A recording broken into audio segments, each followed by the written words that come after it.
Good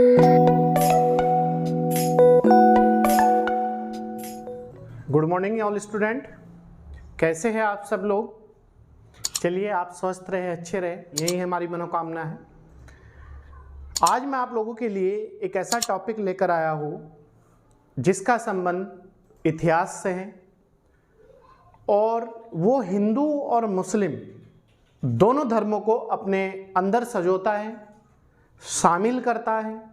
दोनों धर्मों का सार तत्व है, दोनों धर्मों को एक साथ लेकर चलता है। और उस टॉपिक का आज नाम है हमारा भक्ति आंदोलन। ठीक, इससे पहले आपका हमने जो किया था पिछली क्लास में, आज के दिन ट्यूसडे के दिन आप लोगों को अगर याद हो तो वो किया था हमने सूफी आंदोलन।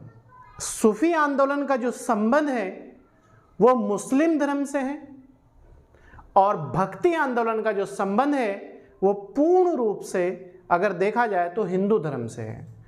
सूफी आंदोलन हो चाहे भक्ति आंदोलन हो, दोनों हिंदू और मुस्लिम दोनों की एकता पर बल देते हैं। आप इस चीज को याद रखना, ठीक है। तो आइए देखते हैं आज की जो हमारी क्लास है। विषय है मध्यकालीन भारतीय इतिहास और टॉपिक है भक्ति आंदोलन, ठीक है। इससे ये लगभग 54 क्लास है इतिहास की। इससे पहले जितनी भी इतिहास की क्लास हुई है, टॉपिक बाय टॉपिक चल रहा है, एक सीक्वेंस से चीजें चल रही है। पहले हमने प्राचीन भारतीय इतिहास कंप्लीट करा, अब हम मध्यकालीन भारतीय इतिहास पे आ गए।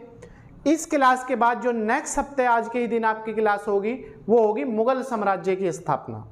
तो आप पर कोई भी नोट्स हो, कोई भी बुक हो, आप उसे एक बार पढ़ के उसके बाद हमारी क्लास अटेंड करें।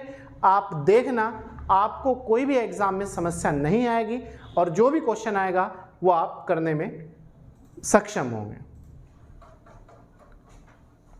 तो देखते हैं, भक्ति आंदोलन का प्रारंभ दक्षिण भारत में अलवार और नैनार से हुआ है।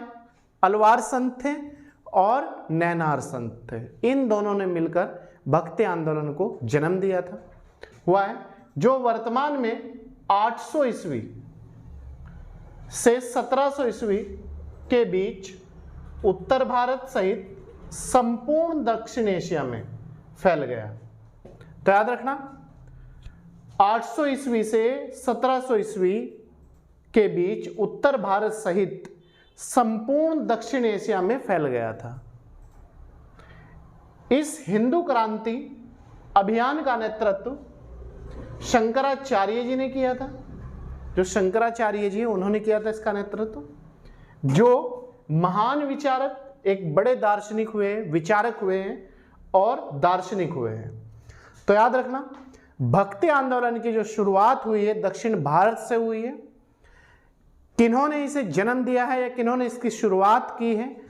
अलवार संतों और नैनार संतों दोनों ने मिलकर इसकी शुरुआत की थी और ये एक क्रांति के रूप में इसे फैलाने का जो श्रेय जाता है वो महान हिंदू विचारक शंकराचार्य जी को जाता है।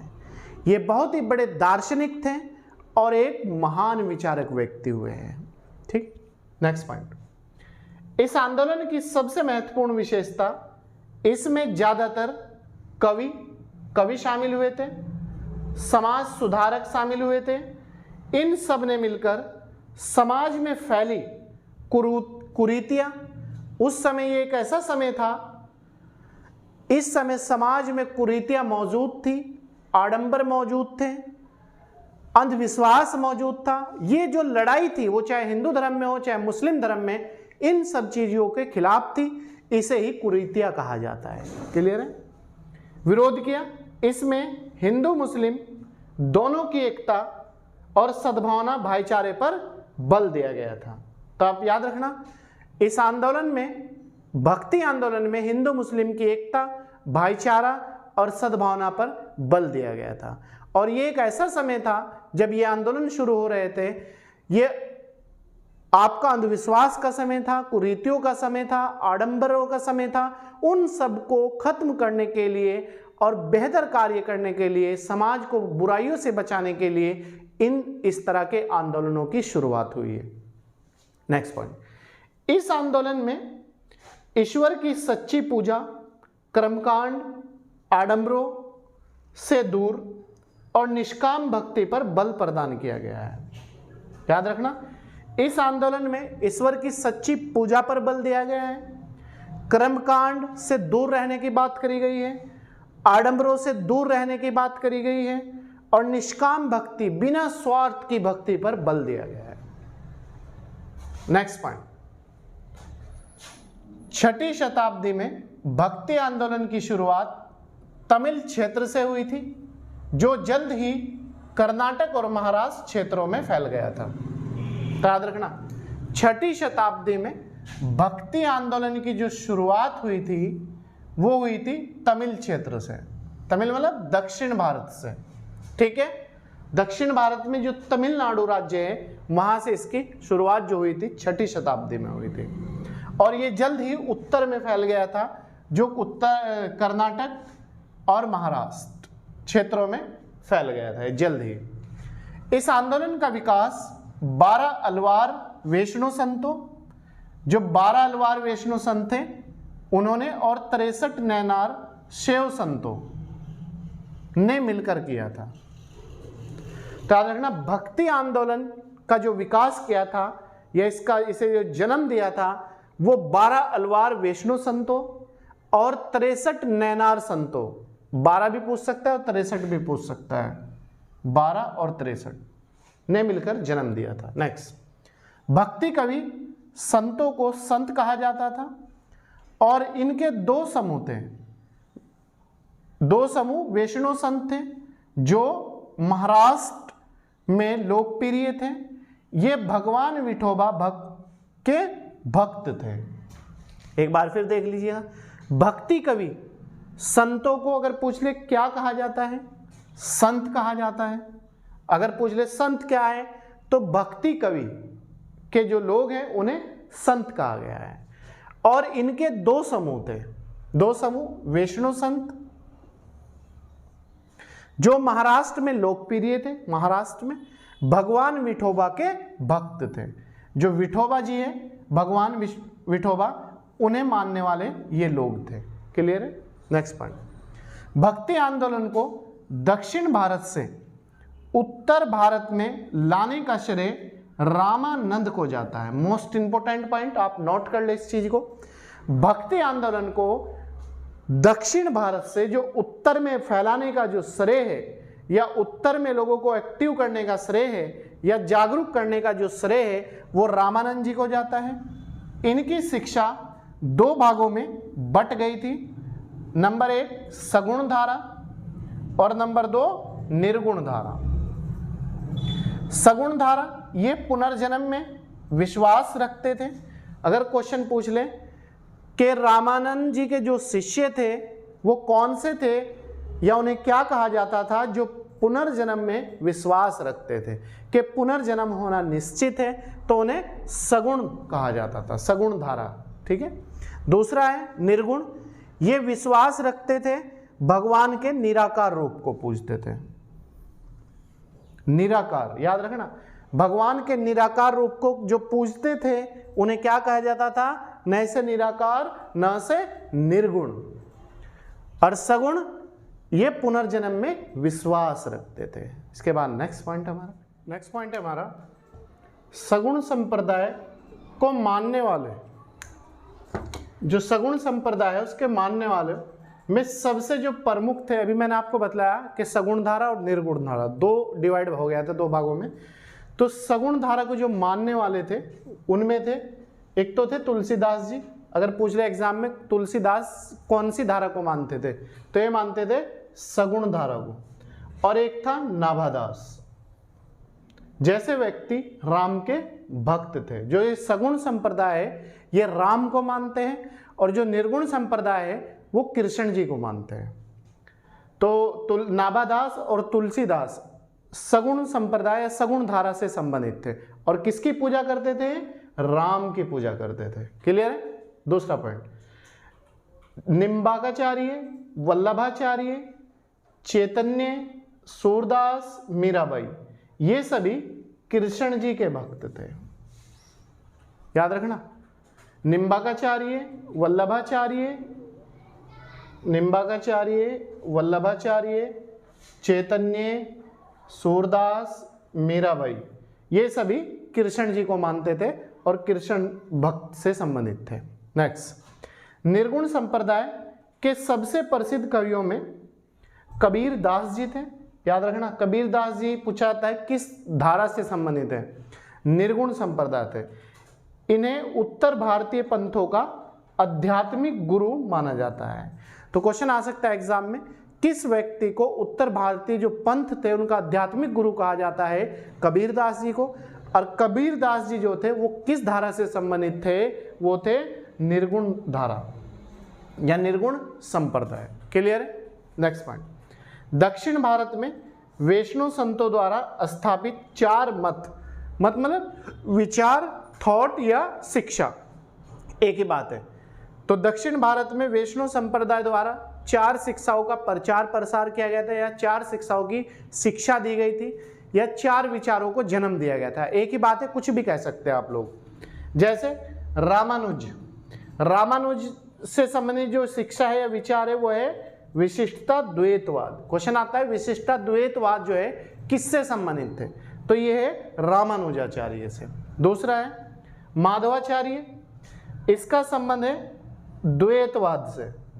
माधवाचार्य जो है वो द्वैतवाद से संबंधित है, जो धारा है वो द्वैतवाद धारा है।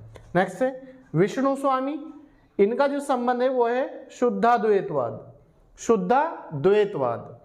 फिर है निम्बाकाचार्य, इनका संबंध है द्वैतवाद से। क्लियर है? शुद्धाद्वैतवाद विष्णु स्वामी, द्वैतवाद निम्बाकाचार्य, विशिष्टता द्वैतवाद रामानुजाचार्य और द्वैतवाद माधवाचार्य। नेक्स्ट पॉइंट, भक्ति आंदोलन से संबंधित कुछ गुरु हुए हैं, कुछ संत हुए हैं, उनके बारे में थोड़ा थोड़ा जो इंपॉर्टेंट चीजें वो जान लेनी हमें जरूरी है। जैसे रामानुज का जो जन्म हुआ था 1117 ईस्वी में मद्रास कर्नाटक में हुआ था, और इनके जो गुरु थे यादव प्रकाश थे, और इनकी मृत्यु 1137 ईस्वी में पेरम्बूर स्थान पर हुई थी, कर्नाटक के पेरम्बूर में हुई थी। दूसरे गुरु थे या दूसरे भक्ति संत थे रामानंद। इनका जन्म कई बार आया एग्जाम में, कहां पर हुआ था? प्रयाग। और प्रयाग जो है वो वर्तमान इलाहाबाद में स्थित है। इलाहाबाद का नया नाम प्रयागराज है। शिक्षा स्थान वाराणसी, उत्तर प्रदेश, यूपी।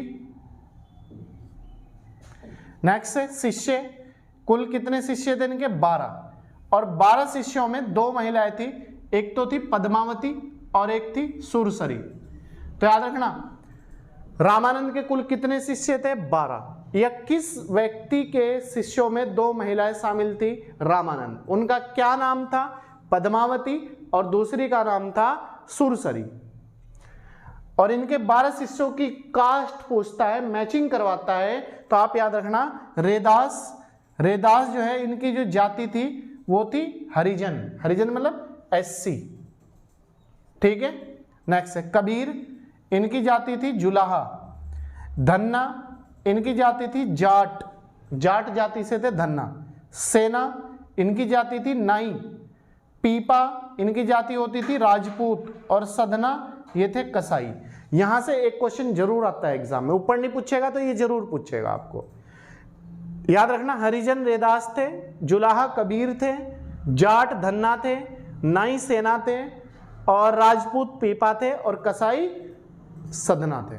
ठीक है? इसके बाद नेक्स्ट पॉइंट हमारा कबीर दास जी। देखिए इनके बारे में जानते हैं, क्या है इनकी पूरी हिस्ट्री, भक्ति आंदोलन से इनका क्या संबंध रहा है। इनका जो जन्म हुआ था कबीर दास जी का वो 1440 ईस्वी में हुआ था। ठीक, 1440 ईस्वी। इनका जो जन्म स्थान है कबीर दास जी का वो था वाराणसी। ठीक, और इनकी जो जाति थी वो थी जुलाहा। कबीर दास जी की जाति जो थी जुलाहा थी।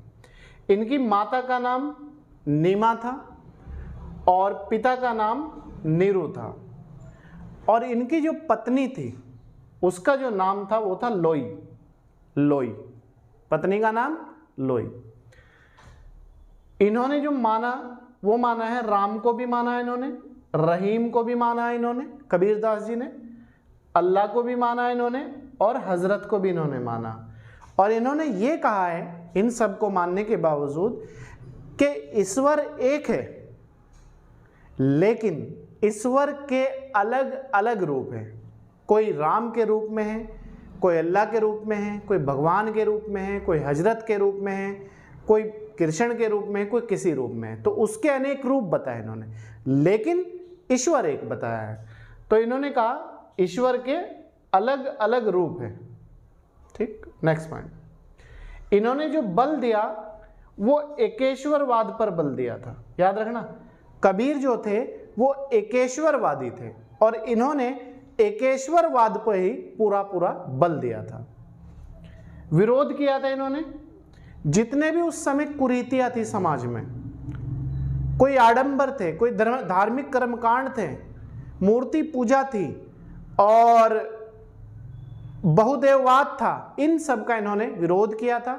और इन्होंने कहा था कि ईश्वर सिर्फ और सिर्फ एक है। विरोध किया था इन्होंने जाति प्रथा का। इन्होंने कहा था कि कोई जाति प्रथा नहीं होती, सब एक है, सब व्यक्ति है, सब इंसान है।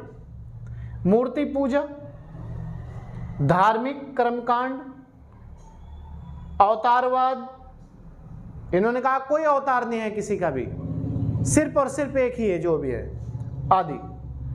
तो इस चीज का इन्होंने विरोध किया था। संबंध, अगर पूछ ले इनका जो संबंध था किस धारा से था, तो इनका जो संबंध था वो था निर्गुण भक्ति धारा से। किससे था? निर्गुण भक्ति धारा से। नेक्स्ट है, इनके अनुयायी जो इन्हें मानते थे वो क्या कहलाए? कबीर पंथी कहा जाता है उन्हें। इनके शिष्यों को कबीर पंथी के नाम से जाना जाता है। किसके? कबीरदास के।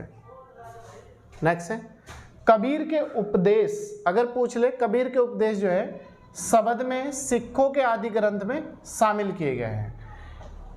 तो याद रखना, कबीर के उपदेश किसमें शामिल किए गए हैं? शब्द सिखों के आदि ग्रंथ में शामिल किए गए हैं।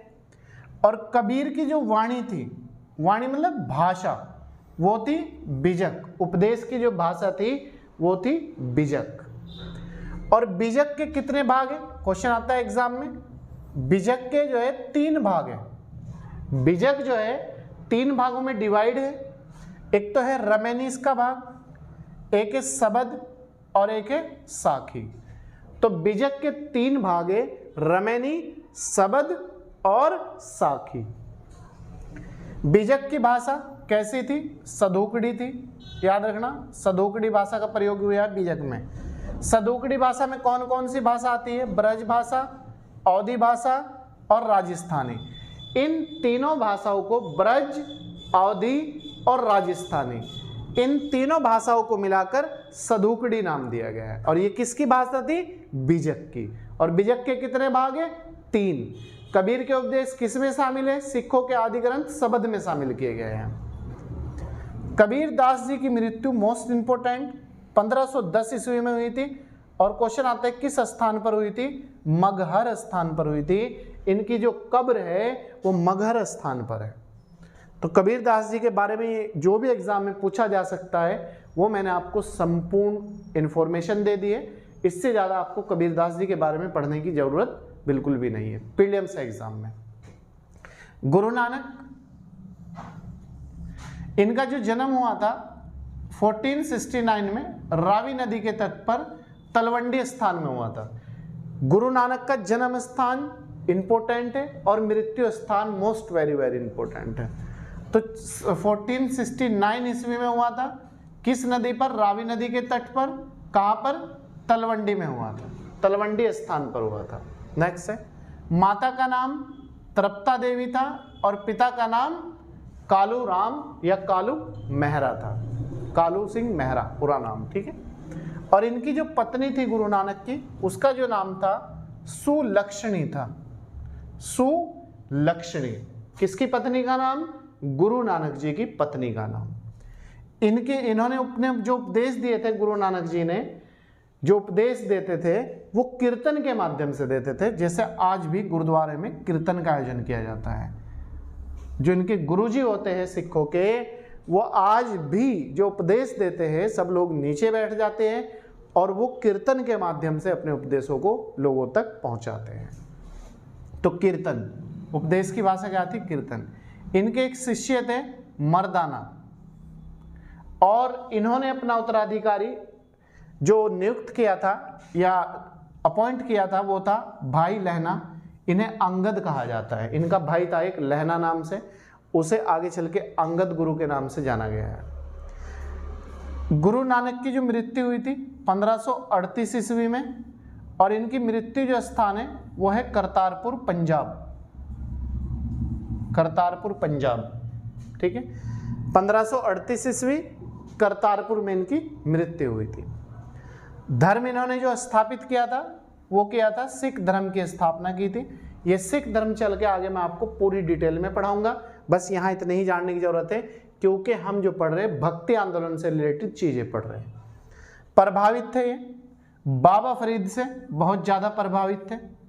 कौन? गुरु नानक। तो अब याद रखना, जन्म 1469 रावी नदी के तट पर तलवंडी स्थान पर। माता तृप्ता देवी कालूराम, पिता सुलक्षणी पत्नी, कीर्तन के माध्यम से उपदेश दिए। मर्दाना इनका शिष्य था, उत्तराधिकारी इन्होंने लहना को नियुक्त किया था। मृत्यु 1538 में, और इनकी जो वो है करतारपुर में हुई थी मृत्यु, और इन्होंने स्थापित किया था सिख धर्म। और ये प्रभावित जो थे वो थे बाबा फरीद की शिक्षाओं से प्रभावित। इसके बाद नेक्स्ट पॉइंट हमारा नेक्स्ट है चैतन्य स्वामी। देखिए इनके बारे में क्या हिस्ट्री है इनकी, जो क्वेश्चन बन सकते हैं एग्जाम में।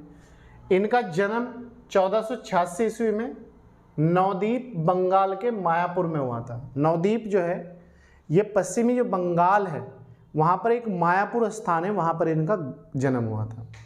पिता का इनके जो नाम था वो था जगन्नाथ मिश्र, माता का नाम सची देवी, और इन्होंने जो स्थापित किया था वो किया था गोसाई संघ की स्थापना की थी। अगर पूछ ले एग्जाम में क्वेश्चन यही आता है, गोसाई संघ की जो स्थापना की थी वो की थी चैतन्य स्वामी ने। चैतन्य स्वामी का जन्म 1486 नवद्वीप बंगाल में हुआ था। पिता जगन्नाथ और माता सची देवी थी। इससे ज़्यादा ना आप पढ़ियो। नेक्स्ट है श्रीमद वल्लभाचार्य। पूरा नाम है इनका श्रीमद वल्लभाचार्य। जन्म 1479 वाराणसी में हुआ था वल्लभाचार्य का जन्म। माता यल मगरू, इनकी माता का जो नाम था वो था यल मगरू। पत्नी, पिता लक्ष्मण भट्ट थे इनका, पिता का जो नाम था लक्ष्मण भट्ट था, और पत्नी महालक्ष्मी। और भक्ति को इन्होंने ये कहा था कि मोक्ष का जो साधन है वो भक्ति को इन्होंने बताया था कि अगर किसी व्यक्ति को मोक्ष चाहिए वो भक्ति में लीन हो जाए और उसे मोक्ष की प्राप्ति हो जाएगी। शिष्य सूरदास जी, या फिर सूरदास जी के गुरु कौन थे? वल्लभाचार्य, या वल्लभाचार्य के शिष्य कौन थे? सूरदास जी। नेक्स्ट तुलसीदास। जन्म 1532 यूपी के बांदा जिले में हुआ था। यूपी में एक बांदा जिला है, वहां पर इनका जन्म हुआ था 1532 ईस्वी में। रचना की थी इन्होंने रामचरित्र मानस की, जो रचना की थी वो तुलसीदास जी ने की थी। मोस्ट वेरी वेरी इंपॉर्टेंट, ठीक है। रामचरित्र मानस पुस्तक की रचना तुलसीदास जी ने की थी। और रामचरित्र मानस की जो भाषा है पुस्तक की वो है अवधी भाषा। ये अवधी भाषा में लिखी गई है रामचरित्र मानस पुस्तक। रचना किसने की? तुलसीदास जी ने। रामचरित्र मानस को तुलसी कर्त रामायण भी कहा जाता है। तो अगर पूछ ले तुलसी कर्त रामायण किस पुस्तक को कहा जाता है? रामचरित्र मानस को। रामचरित्र मानस की रचना तुलसीदास जी ने की थी। किस भाषा में लिखी गई? अवधी भाषा में लिखी गई, ठीक है। नेक्स्ट पॉइंट है धन्ना। इनका जन्म 1415 ईस्वी में जाट परिवार में हुआ था और इनके गुरु रामानंद थे। ये रामानंद के शिष्य थे, ठीक है। धन्ना जो है 12 शिष्य भी पढ़ाया था मैंने आप लोगों को अभी पीछे, उनकी जाति और शिष्य, तो ये भी रामानंद के शिष्य थे। नेक्स्ट है रैदास। रैदास भी इन्हीं के शिष्य थे। ये जाति से चमार थे और बनारस में रहते थे। ये रामानंद के प्रमुख शिष्य थे। रामानंद के जो 12 शिष्य थे, ये बताया जाता है कि ये रैदास जी उनके सबसे नजदीक के शिष्य थे। इनके पिता रघु थे और माता दुर्बिनिया थी, और ये जूते सिलकर अपना जीवन चलाते थे। रैदास जी जो थे और इनके माता पिताजी जो थे, ये मोची का काम करते थे और जूता सिलकर, ये बताया जाता है कि अपनी जीविकोपार्जन को चलाते थे और 2 जून की रोटी प्राप्त करते थे। लास्ट पॉइंट है आज की हमारी क्लास का, मीराबाई। देखिए मीराबाई से क्या क्वेश्चन बन सकता है एग्जाम में। जन्म 1498 ईस्वी में मेड़ता जिले के चौकारी गांव में हुआ था। 1498 में कहां पर? मेड़ता जिले के चौकारी गांव में हुआ था। पिता रतन सिंह राठौर थे। मीराबाई के जो पिताजी थे वो रतन सिंह राठौर थे, और इनका विवाह 1516 ईस्वी में राणा सांगा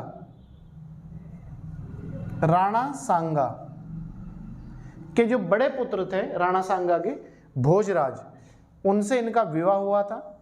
लेकिन क्या था कि ईश्वर को ऐसा ही मंजूर था, उनकी जल्दी मृत्यु हो गई थी, और इनकी जल्दी ही मृत्यु हो गई थी। तो उसके बाद क्या है, मीराबाई ने कुछ समय तो वैसे ही बिताया बिना कुछ करे धरे एहसास में, लेकिन फिर कुछ समय बाद ये कृष्ण जी की तो भक्त थी, आप लोगों को पता है कृष्ण जी की भक्ति करती थी। तो मीराबाई ने उसके बाद अंतिम मानकर कृष्ण जी की जो पूजा है वो पति और प्रेमी के रूप में की है। फिर बाद में मीराबाई जी ने अपने पति की मृत्यु के बाद कृष्ण जी की पूजा प्रेमी और पति के रूप में की थी। तो याद रखना, इन्होंने किसकी पूजा की थी? कृष्ण जी की। किस रूप में की थी? प्रेमी और पति के रूप में की थी। इनके भक्ति गीत ब्रज भाषा और कुछ राजस्थानी भाषा में लिखे गए।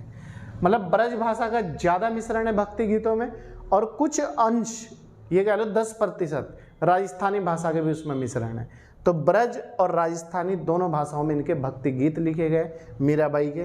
तो ये भक्ति आंदोलन से जो संबंधित क्वेश्चन बन सकते हैं एग्जाम में, आप कोई भी एग्जाम दीजिए state to central level, IAS से लेके ग्रुप C तक, इससे ज़्यादा आपको भक्ति आंदोलन से संबंधित पढ़ने की मेरे हिसाब से तो आवश्यकता नहीं है। और अगर आप चाहे तो नोट्स या बुक कोई भी पढ़ सकते हैं इसे पढ़ने के बाद। इसमें आपका बेसिक भी है और हाई लेवल भी है, मीडियम और हाई दोनों शामिल किया गया है। दोनों को शामिल करके आपको नोट्स तैयार कराए गए हैं और समझाया गया है। आपको फैक्ट और कॉन्सेप्ट दोनों प्रदान किए गए हैं, ताकि हमारा कॉन्सेप्ट के साथ साथ फैक्ट बने और फैक्ट के साथ साथ कॉन्सेप्ट बने। चलिए मिलते हैं दोस्तों नेक्स्ट क्लास के साथ कल। अगर आप हमारे YouTube चैनल पर नए हैं तो सब्सक्राइब कर लीजिएगा, और इस वीडियो को ज़्यादा से ज़्यादा शेयर और लाइक कीजिएगा, और एक प्यारा सा कमेंट जरूर करिएगा आप। चलिए, थैंक यू।